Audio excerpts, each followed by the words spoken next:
60 বছরের বুড়া চাচা, এই চাচা এখনো 60 বছর ধরে হায়াত পাওয়ার পরও বিড়ি খান, সিগারেট খান। এই বিড়িওয়ালা মুখ নিয়ে কোন লজ্জায় নবীজির সামনে দাঁড়াবেন? এই বুড়া, মনে রাখো তুমি, আমার নাম আনিসুর রহমান। আমি যদি আর কোনোদিন নাও আসি, একদিনই বলে গেলাম, একদিনই বলে গেলাম। কেমনি দাঁড়াইবেন?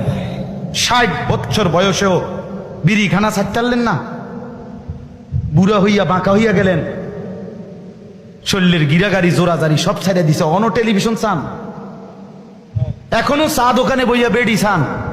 ছি ছি ছি ছি, আমনের মতো নির্লজ্জ বেহায়া আল্লাহর জমিন আর কেউ নাই মিয়া। বেহায়া বুড়া মিয়া, বেহায়া তুমি মিয়া, বেহায়া বেটা। 60 বছর বয়সও যে নারী দেখে, ছবি দেখে, এবার আর গুনার বয়স আছে 40 বছর। এবার কোনো ছোটখাটো হারামি না, ছোটখাটো ডাকাত না, শক্ত ডাকাত। এবার আর গুনা ফাইকা গেছে, একদম গুনা টাইট হয়ে গেছে একদম। কারণ এবার কি মনে করেন, 60 বছর বয়সে যে এখনো মিথ্যা বলে, গালি দেয়, তো উনি মিথ্যা কথা বলে আজ 5 বছর নাকি? উনি তো মিথ্যা কথা শুরু করছে 20 বছর থেকে। বুঝেন নাই কথাটা? আজও ছেড়ে দেওয়ার সময় হয় নাই।